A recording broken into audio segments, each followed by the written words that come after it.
Hello, my students, and look at here. We're already in Learning Plan 6, Week 6 of our 8-week course. This is a really interesting one because it's called Learning to Work Together. Wouldn't you think if we were writing a textbook, that would be the first chapter? It's a little late to be learning how to work together here in chapter 6, but so just so you know, that also is sort of my philosophy is that just because it's in a textbook doesn't necessarily make it gospel.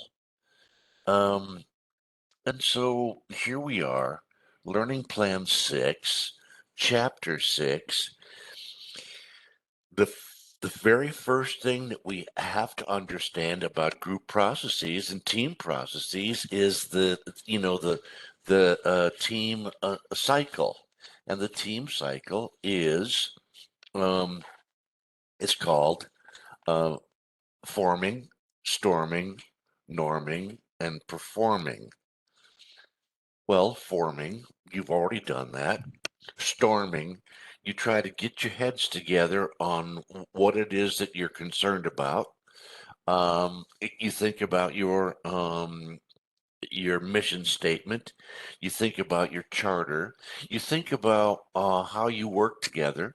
You think about the skill sets you have and some of the deficiencies you have in your team. Then you sort of fall into this norming thing, which is you have a good relationship with one another. You you know how to communicate with one another. Some of you have idiosyncrasies. I know I have them, but by the time you're norming, it seems like it's all working fairly smoothly. And then it comes to performing, which is what are we going to do? Who's going to do what? When are you going to have that done by? And let's get after it. So, and holding people accountable. But forming, storming, norming, and performing, you would think is in the first chapter of this book, but it's not. It's in the sixth chapter of this book. The next thing, well, and you can see if you're looking at chapter 6 with me, there are all kinds of tips for leading through the various stages of team development. Um, Ultimately it ends with performing, and there's tips and guidelines along the way.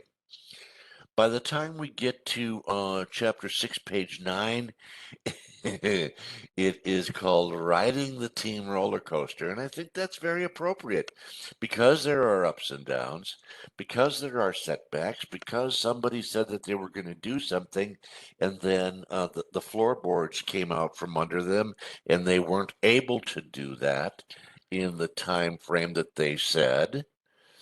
Um,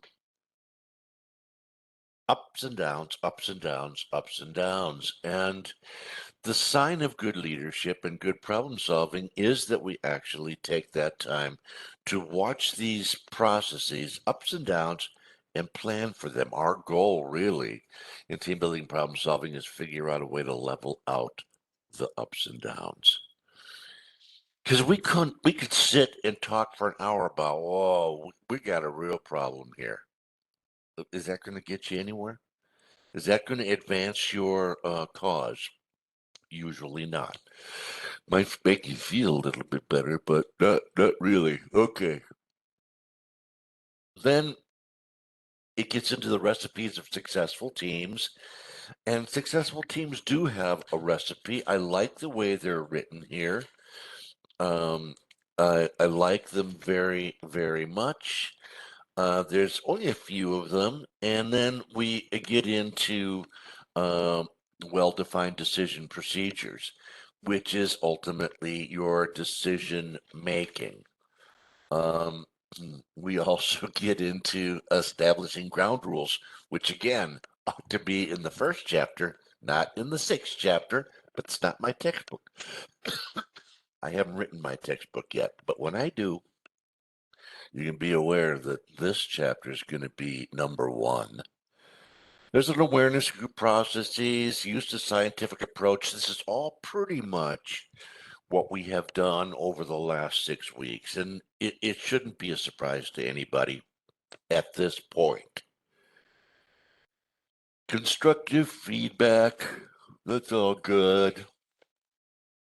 And then there's a nice little chart here on page 29 of chapter 6, which is at a glance guide for giving constructive feedback.